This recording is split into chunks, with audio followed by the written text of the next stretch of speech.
In these videos, we will talk about how to draw conclusions about two quantitative variables using regression and modeling.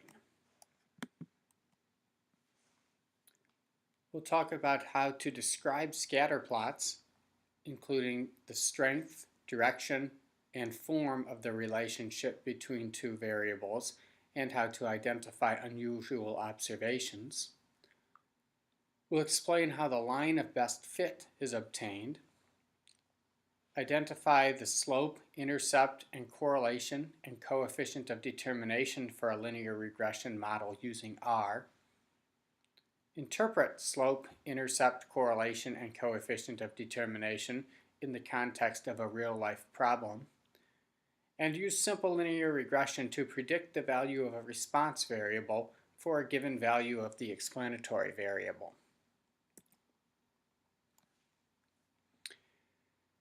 We consider situations where we're comparing two quantitative variables. For example, we might want to know how is the price of a car affected by how long it takes that car to accelerate from 0 to 60 miles an hour. We might expect that cars with lots of horsepower that can accelerate quickly will be more expensive than cars that take a longer time to accelerate. In this situation, the variable we're interested in predicting is called the response variable and is plotted on the y-axis. And we'll plot the variable that we're using to make predictions called the explanatory variable, or sometimes the predictor variable, on the x-axis. For our car's example, the price would be the response variable and the acceleration time would be the explanatory variable, since we believe that it's the acceleration time that would affect the price instead of the other way around. These kinds of problems can be investigated using linear regression models.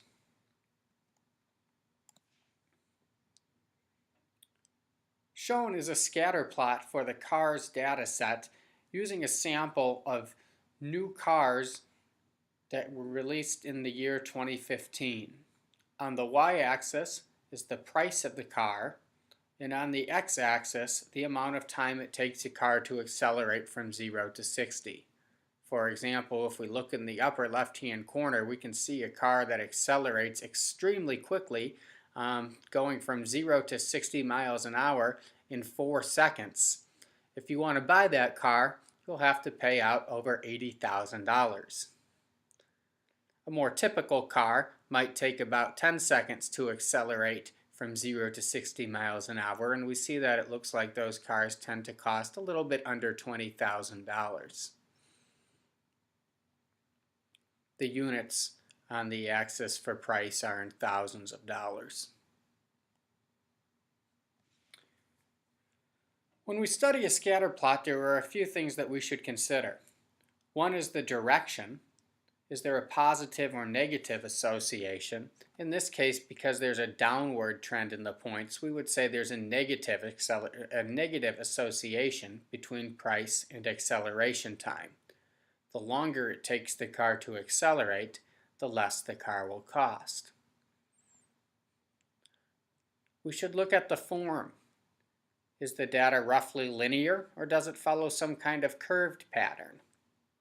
In this situation, the data appear roughly linear.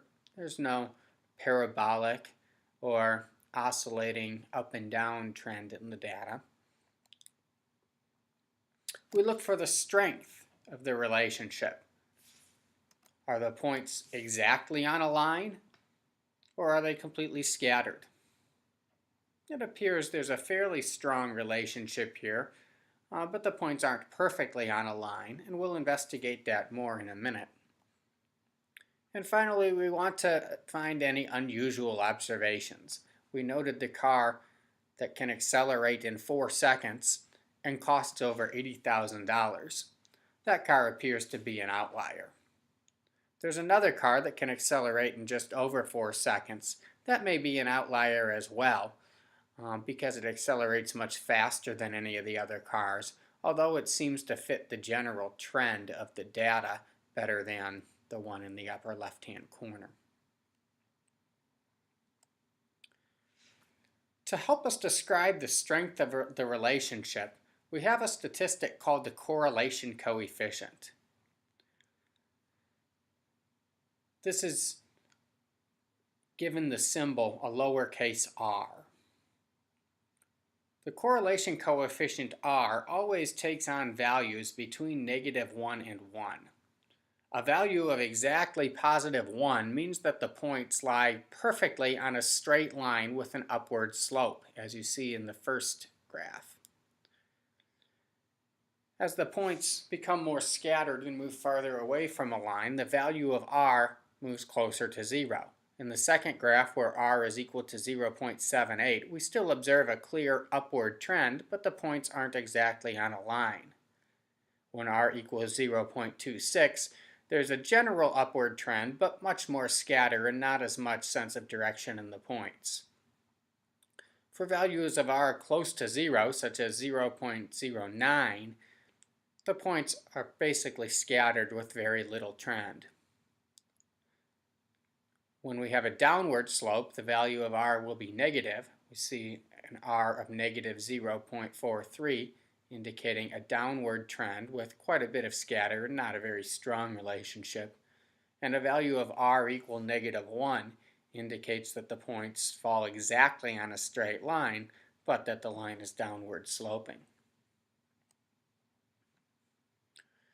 We can use r to calculate the value of little r, so I should be more specific there. We can use our software program r to calculate the value of the correlation coefficient little r, and we do that for the car's data using the command COR. In this case, we observe a value of -0.82. A correlation coefficient more extreme than 0.8 is typically indicative of a pretty strong relationship. In this case, we have evidence of a fairly strong relationship between price and acceleration time. There is an important caution to note when we're using little r, the correlation coefficient, and that is that it only describes a linear relationship. A value of r equals 0 means that there's no linear association between our variables, but not that there's no relationship at all.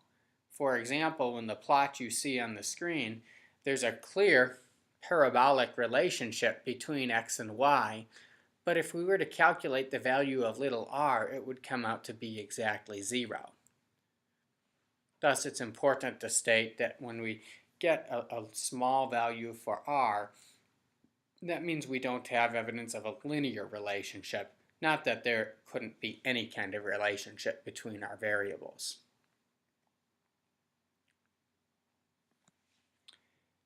When given a scatter plot, we often want to fit a line through the data in a way that best fits the data. How do we determine best fit? If I just asked each of you to draw a line through the scatter plot, we'd probably all end up with slightly different lines. Let's use the Rossmann-Chance applet from the collection we've been working with to illustrate how we can fit a line of best fit. I'll use the applet called Correlation and Regression under Quantitative Response. Here we have a series of points in a scatter plot. There seems to be an upward trend. In fact, this is measuring the relationship between the height and the foot size of elementary school children, where we might expect a positive relationship. Children with bigger feet would tend to be taller on average.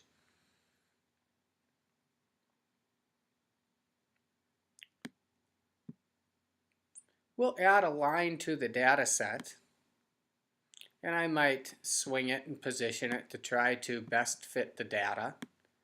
But the question is, how do I know if I'm doing the best?